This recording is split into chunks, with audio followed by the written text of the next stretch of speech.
Welcome to Cybersecurity Where You Are, the Center for Internet Security's podcast. I'm Sean Atkinson, CISO at CIS. And I'm Tony Sager, Senior Vice President and Chief Evangelist at CIS. Cybersecurity affects us all, whether we're online at home, managing a company, supporting clients, or running a state or local government. So join us on Wednesdays as we discuss trends and threats, explore security best practices, and interview experts in the industry. Together, we'll clarify these issues, creating confidence in the connected world. Hello and welcome to the show, Cybersecurity Where You Are. I'm Sean Atkinson, CISO here at the Center for Internet Security, joined by the host with the most, the Hall of Famer, the difference maker, Mr. Tony Sager. How are you, sir? Great, Sean, and great to be back. Fantastic. We're joined by two very special guests, Brock and Maureen. Maureen, why don't we start, if you could give us an introduction to yourself? Yeah, sure. So my name's Maureen Kunek. I've been with Center for Internet Security for approximately 8 years. And throughout those 8 years here, I have worked with our member base on SecureSuite tools. I work with a team of engineers on those SecureSuite tools, and we take some of those lessons that we learn from the members and bring those features to life. Fantastic. And Brock, please. Hi, my name's Brock Boggs. I am in K-12 IT sector. I've worked my entire career actually in the K-12 sector doing IT work. I'm currently at Cityscape Schools, where I've been for the last 7 years. And anyone in K-12 IT understands that means some days you're on the mountaintops, shouting victory, and some days you're in the valley sweeping up at the end of the day. So that spans every department, that spans everything and everything you can't think of. As at some point probably been sat in front of me and asked, can you help with this? So that's a little bit about me. Fantastic. Wearing many hats there, Brock. And the reason we bring you both together is a paper that was written up formalizing K-12 cybersecurity policies in less time. And having read through and the work that both of you have done and the collaboration that we've identified here, I thought it's so interesting that we bring you both onto the podcast. And Brock, I wanted to start with you, if that's all right, to look at the formalization of security policies for Cityscape Schools. What was the prompting in that space? And then where did you get your first initial exposure to CIS and the MSISec? So the first real prompting of cybersecurity that I had even been aware of was in 2019, Texas passed Senate Bill 820 that required public school districts in the state of Texas, ISDs, independent school districts is the acronym they go by, to adopt a cybersecurity policy to measure risk and come up with ways to mitigate risk, and to also assign a cybersecurity coordinator for every school district. Now, I work in we're in the public school sector, but our school district's actually a charter school. We were not required to follow that, but that does not mean that we should not also examine where we were at, come up with a baseline for cybersecurity. And so that's kind of the startings of it. But then the real catapulting into the district deciding to move forward was when a neighboring school district got hit with ransomware.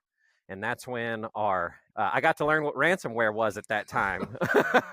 Because, as an IT director, you're just bumbling through and trying to fix things to get things working. And in a small school, you don't have a team really, you and one other person mostly. So yeah, school got hit by ransomware, and I'll never forget, my superintendent sat me down, told me, hey, so this district down the street got hit with ransomware. We need you to figure out cybersecurity and secure our school. Okay, let me know how that goes. So, being in a background of IT, the only real anything I had knew about securing schools was you should probably have an antivirus. It wasn't even EDR at that point. You know what I mean? It's like, what's McAfee? I'll never forget, years ago, we had a school district, the first school district I ever worked for. We finally got a little bit of money and we could afford to buy an AV product. And then we had to get it on all of our computers. And we finally got it on all of our computers. And then I remember just a short time later, I get a call. Take it off. You've got to take this AV off right now. We rolled out Kaspersky. If anyone, yeah, there you go. Excellent.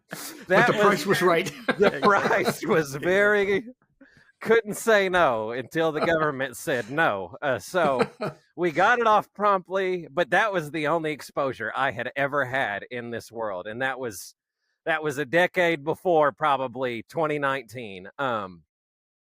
And could you repeat that second question? Sorry, I got lost in my story. No, fantastic. It's awesome. I love the story, Brock. It's fantastic. But where was your initial exposure to CIS and the MSISAC?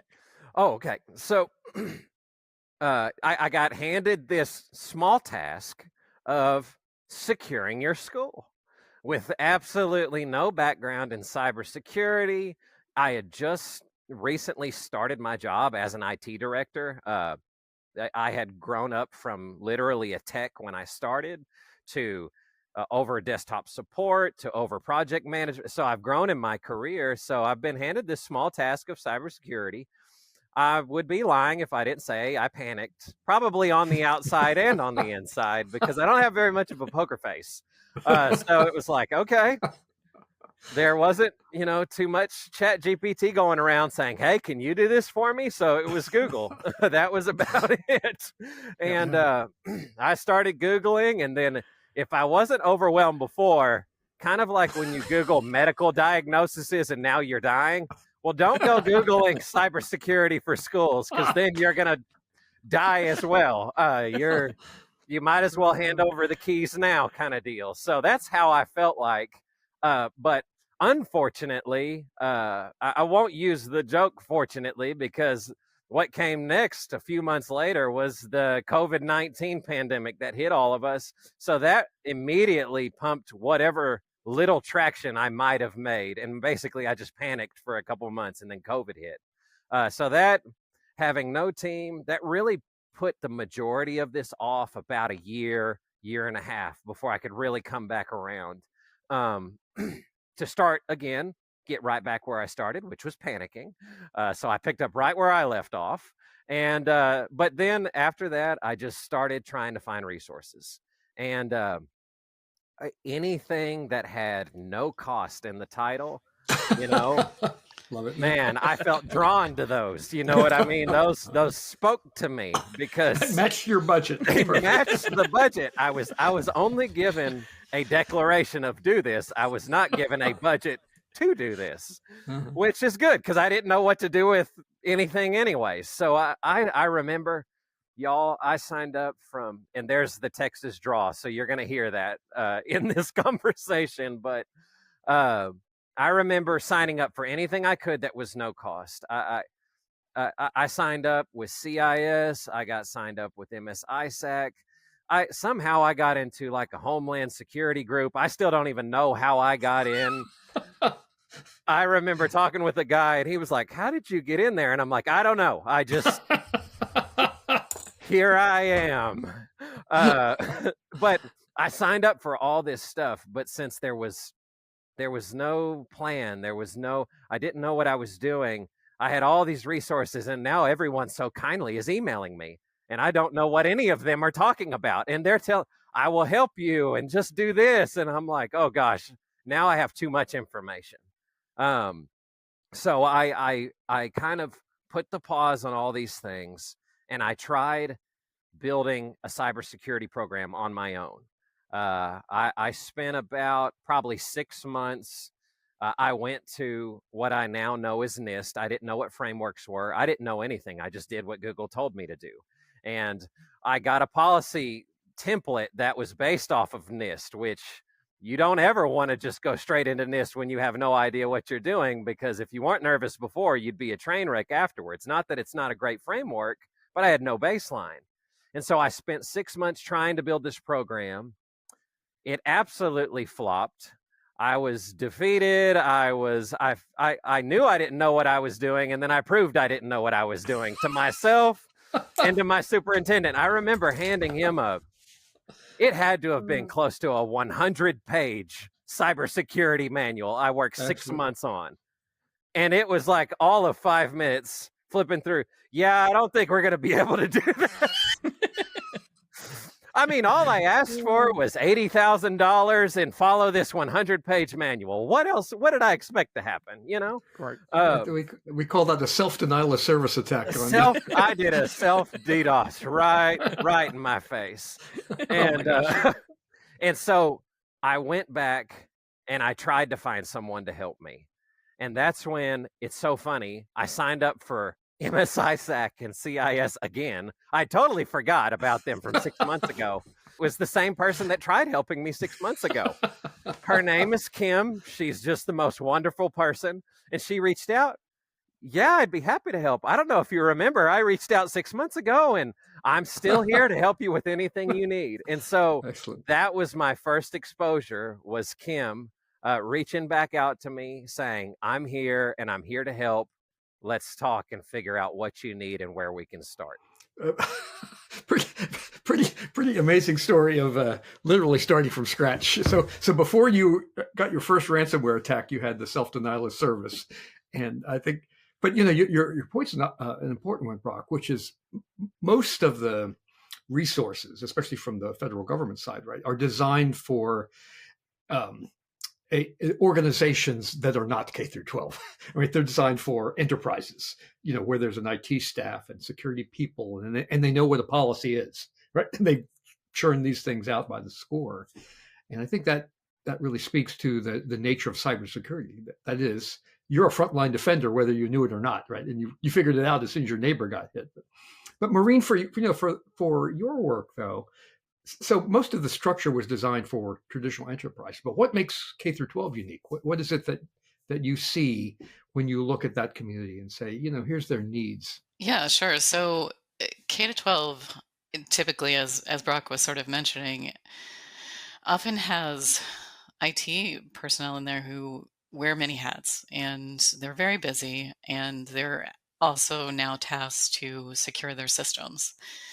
And so in order to help end users like that, it's really important that the tools be simple to use and have something be simple, easy to pick up with very little training. And that's kind of where I come in. So I guess right around the time Brock was sort of experiencing all of his troubles in 2021, 2022, I was doing a good deal of interviews of people just like Brock who had very little time, maybe not a lot of experience in cybersecurity, but now are tasked to implement protections in their organization against cyber attack. Not knowing where to start, just coming to CIS and looking for some help, some direction, and just kind of trying it themselves and sort of hit and miss in different places. And so we talked to a lot of those organizations and we learned a lot. And we spent 2022, 2023 kind of improving the tools. And one of the significant changes that we made was taking our Cityscape Pro dashboard, which allows you to visualize the configuration assessments that are produced by Cityscape Pro Assessor, and make that a better experience, at least in the installation side of things. And so how I ended up meeting Brock was I was doing a webinar sort of debuting that new version of the tool that installed everything all at once. And in those webinars, typically I would ask questions of the audience via polls. And one of those questions is, hey, can you spare an hour, with a product manager and talk about your experience with the tools?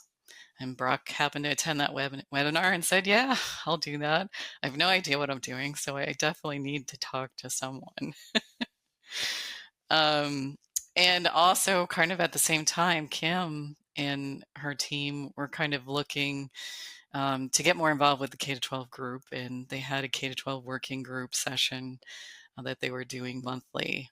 And they happened to approach me sometime in February of 2023, I want to say, and said, hey, I think it'd be great if we could have a special guest webinar and hear about a member's experience with the SecureSuite tools. And they asked, have you talked to anyone like that? Do you have anyone like that? And so I just kind of went through my list of of those who had signed up to talk to me to see if I had any K-12s in there, and Brock's name popped up. And so Kim and I scheduled a call with Brock and said, hey, do you want to try SecureSuite tools, and would you work with us, and we'll talk to you about your journey and maybe share that information to help others in the K-12 community. And he said yes, and boy, did I! And here we are. The price was right. That's right. The price is perfect. The price was right. Exactly. Yeah. Fantastic. So, well, we're going to take a quick break, but I'm going to come back. I want to talk more about Brock's journey and Maureen, how we helped Brock on that journey. So we'll be right back. Are you a U.S. state, local, tribal, or territorial government? If so, you know just how difficult cyber defense can get. You're the frontline defense against cyber threats, yet you don't have the shiny tools, big budget, or skilled talent of an enterprise. Well, guess what? You don't need them.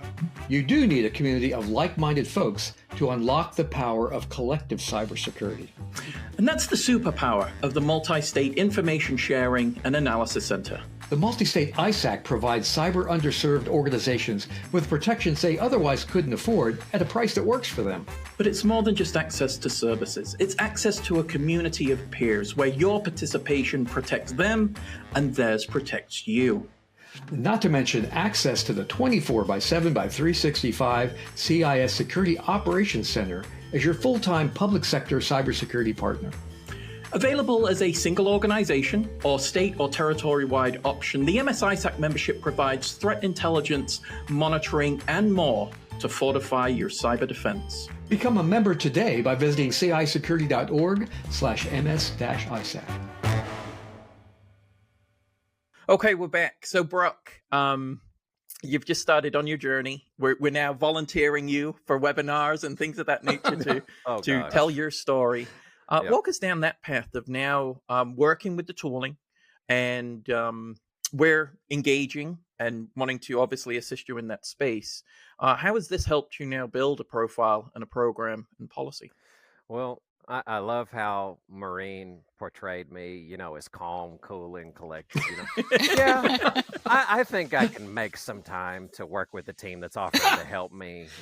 Let me check my schedule. Oh, it's wide open. But how it helped me. I've said this in trainings we've done before, both with Maureen and even on my own. I mean, this first connection with you all was literally, for me, it was an answer to prayer, because I needed help. And so when she had reached out and offered to meet with me, and we'll go through one of the tools, the Cityscape Pro Assessor, and we'll work on hardening your systems. I needed a foot in the door when it came to an achievable and realistic goal for cybersecurity in our school district. And that tool was the perfect avenue for me to get started. And working with Maureen and the team, what I thought I was doing was getting a tool, getting a quick win, and solving an important problem. What I didn't realize is, as I was interacting with her and the team, I was learning and I was growing in my knowledge as a whole on what it would take to secure my school district. I was learning things and terms and ways of doing things that I didn't know before, I hadn't thought of before. And so what that really helped do was get my foot in the door. And not to say you're ever comfortable in cybersecurity, it's not that, but I was now comfortable in learning about cybersecurity when everything I had done before then was out of uncomfortability and nervousness and fear and everything else and pressure. And meeting with that team, it really took some of the weight off my shoulders and maybe the air out of the balloon a little bit, and just kind of set a baseline for me to even begin a security program here at Cityscape Schools. And when we started meeting, we started using the assessor, I started seeing how instead of trying to eat the entire elephant at one time. That's the saying you always hear, which is you hear never do that, and then you go do that yourself. And then your mouth's full and your jaw hurts, and now you can't eat anything. So that was what that was for me. I took one piece, and that one piece became a rippling effect over the last few years that has allowed me and Cityscape Schools to establish a cybersecurity program. And it all started with that tool and hardening our systems. And then, yes, like you said, getting volunteered, she did ask. She didn't just say, hey, you're coming with me, let's go talk to some other schools. And I remember how much better I felt in what I was doing. I thought, maybe there is another school that feels the way I feel and is going through what I go through. I trust Maureen just about implicitly now because of everything she did to help me along the way. So I said, you know what? You've done so much for me. Let's do it. Let's do the webinar. And it's been a really, I won't say wild and crazy ride, but it's been a really great experience from the beginning, from that point forward. Great story, and not surprising, Brock. When you first start on the cybersecurity journey, you think, am I the only person in this entire industry that has no idea what they're doing? And then you get a little more experience, you realize everybody's bumbling around in the dark. And so it's because it is complex.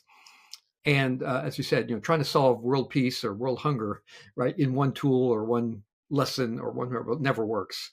And you can see, this comes up in some of our other podcasts. The goal of CIS is not to publish, golden advice on stone tablets that get handed down the mountain. The goal is help you get there, right? So you have accessibility to the people, to the tools. The tools are being modified based upon your feedback. There's always someone to call. There's always someone to teach. And so to get you into that cycle, right, gives you the comfort of a community that's all struggling with the same thing that you are. And, that's by design from CIS. We're not a distant think tank, publishing giant papers that you'll never have the time to read and that kind of stuff. First few times when I was out on the road talking about our work, and someone said, I would really like, whatever you're doing, the controls or benchmark. I said, great. Would you like to meet the author? The person that led the team. They go, what? What do you mean meet the author? Yeah. It's just so-and-so. It's Kim, right? It's whoever. Yeah. We'll get you right in touch with them. And, you like that tool? Let's call Maureen. That's by design. That's our intention, because we learn, we try to cover, especially those, it's a big calling for us at CIS, right? Those that don't have resources, those that are new to this, those that are struggling to find the on-ramp. So that journey, and again, good on you for sharing, because you found out you're not the only lonely soul in town who has no budget, no staff, and high expectations. I have to ask you one question that comes up when I've talked to educational. Could you get, here's what a unique area that I've heard, especially when COVID started. You wind up as a go-between between not only the administration, the IT systems that you deal with, but with teachers who are like, quick, I need a new remote thing right now, or a new, and parents who have high expectations, right? And you're right in the middle of that, and the students. Everyone had a different set of expectations, right? I assume you were right in the middle of that, going, wait a minute, you can't just bring in any teaching tool you want. You've got to, we've got to have a plan and so forth. But only insight for those of us that went through the early days of COVID? I was just as shocked as everyone else that K-12 IT was a critical service that must return immediately to office. You know what I mean? Well, that was, Nice. yep. Yeah, I did not realize, I thought I'd have to be a firefighter, EMS, hospital. Apparently, we were critical services for K-12. I still have a picture because so, when I got to the school district, there was one guy. His career started at this school. And he learned everything he knew, but they never hired anyone else. He was their network manager, and he did everything else. And then they brought me on. So now there's two of us. At least we're not alone. But we now have to stand up a one-to-one program. You are critical services. Get into the school. We need you to figure this out. And I'll never forget, we did not know how we were going to physically do this. So they offered up an instructional aid. Because what else are you going to do since you don't have class anymore and you're not in person? So we got this wonderful individual who came in and was like, just tell me what to do. She actually transitioned into the IT career field after that. I'm pleased to say she was amazing, and she found out she had a gift when it came to this. So yeah, we found out we were critical services. We found out how to stand up a one-to-one program. We found out how to do remote support. We found out how to manage Zoom rooms. We found out all these things that I never thought I was going to have a chance to do. I got to do all in about a 2-month period. So it was. Oh, okay, so critical, but you get one additional aid, no additional budget, right? And you got a deadline that's physically impossible to just get back and physically forth. impossible. Yeah. All right. Yep. Otherwise, what else are you going to do with your time? That's right. So that was our experience.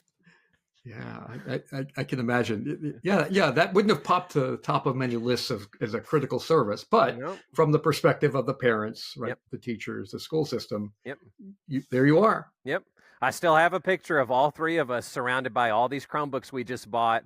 You know, that you had to do, they wanted social distancing, mask, and all that stuff. So we have this really far out picture of a giant selfie of us trying to set up Chromebooks because parents are coming tomorrow to come pick them up in hot spots. And I have that picture saved to this day. I just, as tough as that time was, I love that so much because the relationship that grew between us, and then more help was brought in and more teachers' aides and more instructional aides. And the next thing you know, I had a whole team. It was great.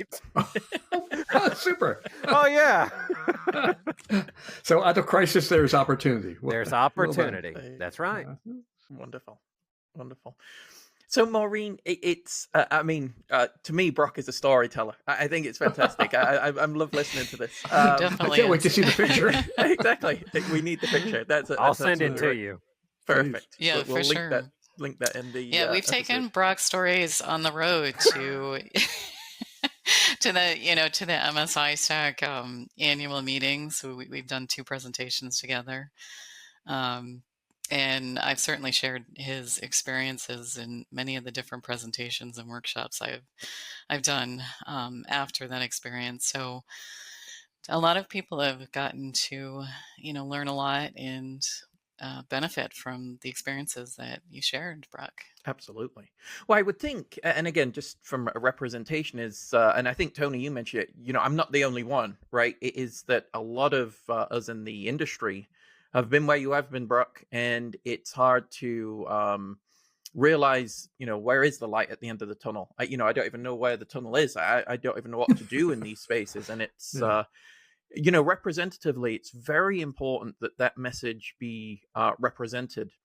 But I think, Maureen, the other thing, and I want to, throw praise, as it were, on the approach that you've taken by, one, demonstrating that the need, being able to bring these stories to bear, and then it allows others to feel comfortable in providing feedback. Yes, I need assistance in this area. And being able to do that is such a strong message. Have you seen, Maureen, now more organizations, K-12, coming forward and saying, yep, we're in the same position, we need help. Can you help us in our journey as well? Oh, absolutely. Yeah. So part of the journey that Brock and I did for, I don't know, about 6 weeks or so, we kind of met for an hour every 2 weeks or so. He'd get little tasks from me, and he'd go off and do them and then come report back. And we'd talk about what could have been improved and, little tips and things that we could share to document, and then planning to share that out. But once we did share that out, I want to say, I think he started his original system hardening, which was a really good win with the Cityscape processor tool. It was that little chunk, I think, that he needed to start his program. Just forget everything else around you. Just let's focus on hardening your systems, and let's take one system and do that. And then, if we get the courage, we can do more. But well, I say we, but you. But I think out of that process was he kind of he led the discussions, and the experience, I think, led to other webinars. So it was kind of like, okay, I've run the report, I've got my state here. I very much am deviating from the CIS benchmarks. that prescribe that best practice configuration. What do I do next? And so as part of that process, we developed, he actually did the work of what do I do next.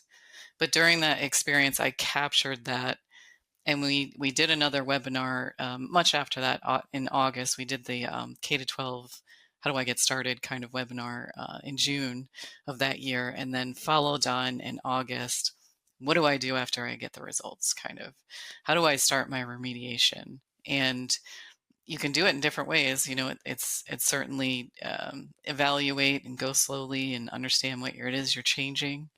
You can also use the CIS build kits to kind of, do that a little faster if you want to get a jump start. But I think what I want to say is we definitely have encountered others with the same, surprisingly, the same circumstance, and they have asked, okay, I ran the report, what do I do next? And it's quite an easy thing just to say, well, here's the link to the webinar. We've already talked to someone who has gone through exactly what you're going through now. So watch this webinar, and there's options to get started past the report, past that initial, I don't know what it was, a 27% score that you would get after your first system scanning your first system that has not been hardened. That's a great point, and clearly part of the journey. And I've had a chance to go back, Brock, just since it's our 25th anniversary at CIS, go back to, and I happen to know employee number one when there was exactly one employee, but looking at every word that was written by members of the board, our founders, our early employees, their early presentations, and this idea of measurement was there from day one. And partly because of the personalities of the people. The employee number one happened to be an engineer's engineer, was used to and had worked in IT for hospitals and things like that. So was used to saying, I need to know where I am, or have no ability to go to the next step because I don't know what that looks like. So it was always from the very beginning. It's not just here's a set of things to do, but here are the measurement tools. And then pretty shortly after, here's the remediation tools. Here's the path to get you there. And it also turns out there's a psychology, right, to being able to talk about measurement, to say, hey, I am making progress. It doesn't feel hopeless. 27% doesn't sound real good up front, but you know where you are. And then Maureen helps you get through, okay, 27, let's work on, again, forget that elephant thing. Let's take a slice. And this system, this room, this school, you can work your way up. And again, having the tools in place allows you to make progress. And I don't know if this was true in your world, but one of the most frequent things I heard when I was out talking about these things was, this is great advice, Tony, but remember this, my boss has a short attention span. If I don't show progress in 30, 60, or 90 days, I don't have a job. So what can I do quick, right? And that's real life, because your boss, who doesn't understand what you do, is looking for something concrete. And you want to be able to say, with this amount of time, here's where we are. With the amount of time, I can get to here. With a little more budget, I can get to here. With a little more help, I can get to there. And that allows you then to build this program that doesn't look like 100 pages where the boss flips through and just his eyes go glazed, right? Yep. Yeah. He was just as scared as I was when I did that. So, a ransomware attack is not a career-enhancing move. It's not a career-enhancing move. Yeah.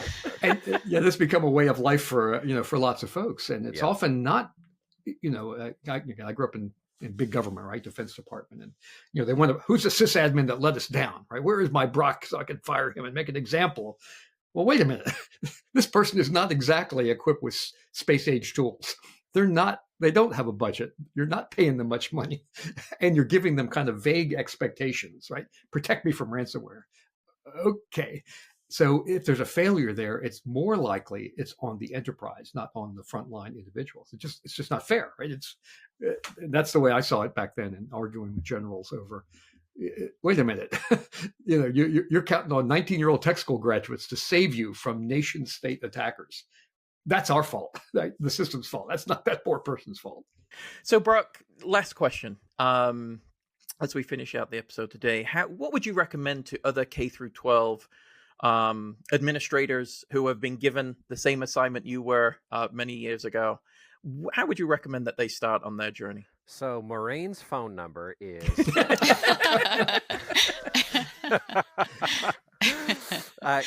do you have 20 more of her? No, I know you actually. I say that tongue in cheek because I know you do, because every person I've worked with, I love, Tony, what you said.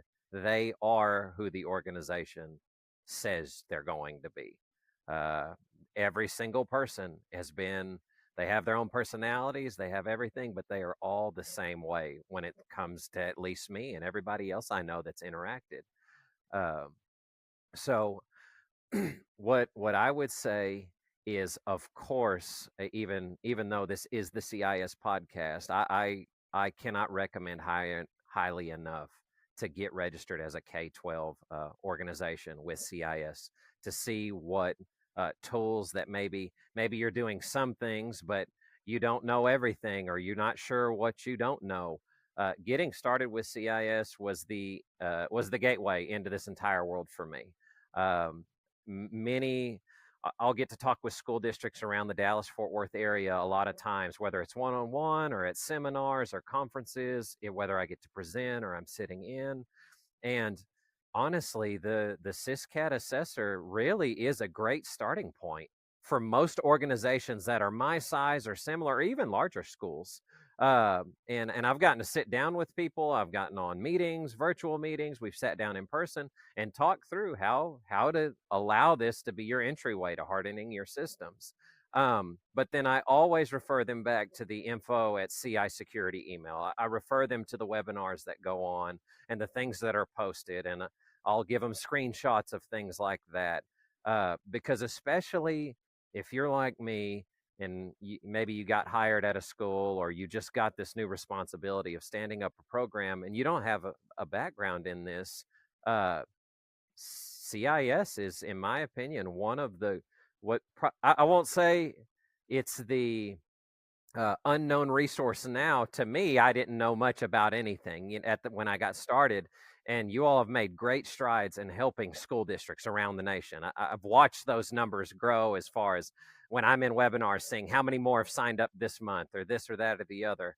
But it is one of the most valuable resources that a school has at their disposal, at their availability, in order to get a program started, or to get pieces added onto your program that maybe you hadn't thought of before. I make a joke every time. I have one CIS joke. All right. And and I am a dad. My son's 4, so I'm allowed to make dad jokes. All right. This is official. Every presentation I do, the joke is, I know it sounds like I wear CIS pajamas when I go to sleep at night, and that's silly. CIS doesn't make pajamas. but in all seriousness, maybe we could arrange something for you, Brock. Right. That would be the greatest day of my life. Don't tell my wife or my son that. So, that's right. But this is online. They're probably going to hear it. But this everyone here at this organization has always been willing to help. Be a sounding board, kind of give you an idea, give you something you haven't thought of before, or give you material to kind of help you along the way. So that would be my suggestion. Is, I was in a meeting, I was in a conference, I was in a webinar, just like whoever's listening to this podcast. And all of a sudden I heard something, if you do this, you can impact this area. And it was about the SysCat tool. And I thought, okay, I'm going to do that. That was the first and best decision I made in my journey, was not just attending another session, not hearing just another good talk, not just walking away feeling good, and then 2 weeks later I'm back where I was. I made a decision to fill out that survey Maureen had sent and say, you know what? Pick me. and that was the best decision I've made in my career thus far. Wow, fantastic.